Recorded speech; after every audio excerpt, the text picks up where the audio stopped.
যে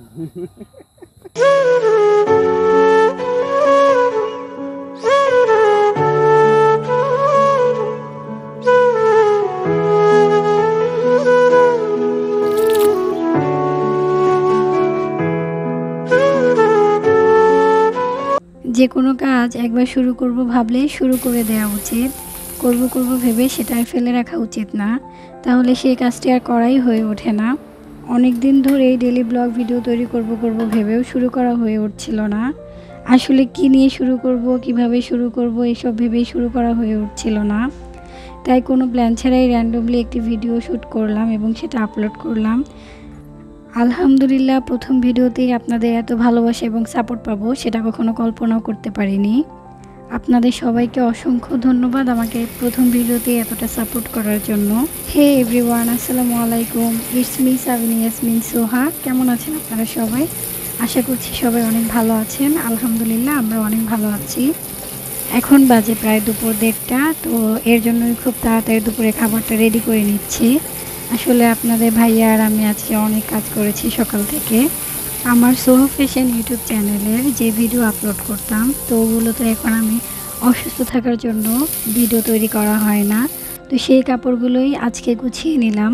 এখন তো আমি একা একা এই ভারী কাজগুলো করতে পারি না, তো আপনাদের ভাইয়া অনেক বেশি হেল্প করেছে। প্রায় সব কাজই সে করে দিয়েছে। আমি হাঁপিয়ে যাচ্ছিলাম, করতে পারছিলাম না। তাই তার অনেক ক্ষুধা লেগে গেছে, এখন সে তাড়াতাড়ি খেতে চাইছে।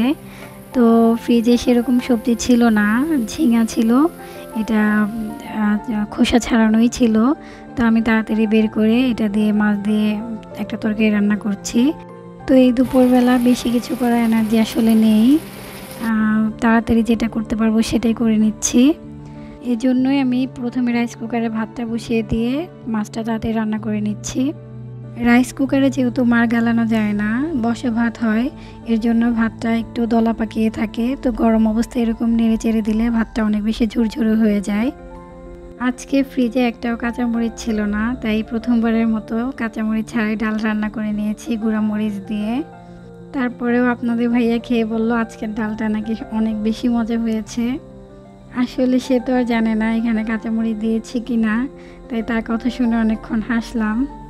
এখন 2:30টার বেশি বাজে, তাই তাড়াতাড়ি তাকে খাবার দিয়ে ঠান্ডা করলাম।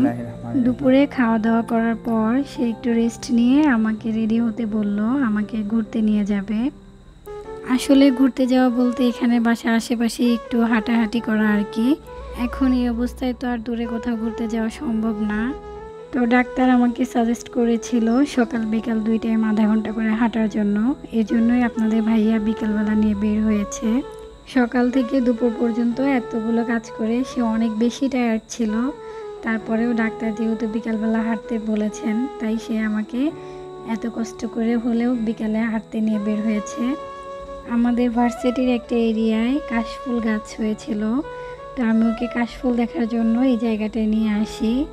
আমি যখন প্রতিদিন সকালের দিকে ক্লাসে যাই, তখন দেখি যে মেয়েরা অনেকগুলো কাশফুল নিয়ে যাচ্ছে।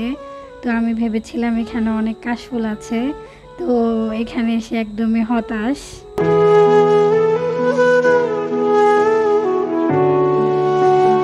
প্রথমে যে বোকার মতো কিছুক্ষণ দাঁড়িয়েছিলাম যে কাশফুল কোথায় খুঁজতেছিলাম। আপনাদের ভাইয়া অনেক মজা নিচ্ছিল, আমাকে নিয়ে অনেক হাসতেছিল। তো কি আর করা যাবে, কাশফুল তো একদমই আমাদের সাথে বেইমানি করলো।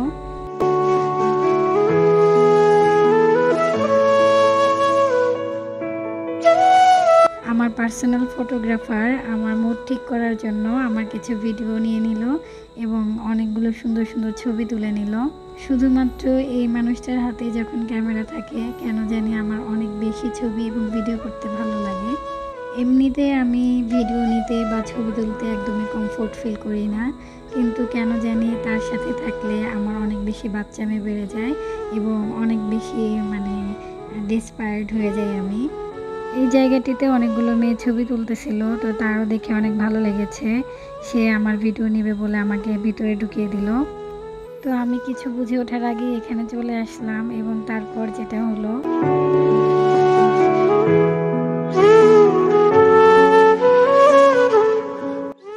আমি তার হাত ধরবো নাকি সে আমার হাত ধরবে এটাই বুঝতে পারতেছিল না। সে আমার হাতটা কিভাবে বারবার উঠিয়ে দিচ্ছিল। তো আমার খুব হাসি পাচ্ছিল। বিয়ে এতগুলো দিন পরেও সে আমাকে নিয়ে বাহিরে বের হলে অনেক বেশি শাই এবং নার্ভাস ফিল করে এবং আমাকে রেখে দূরে দূরে হাঁটে।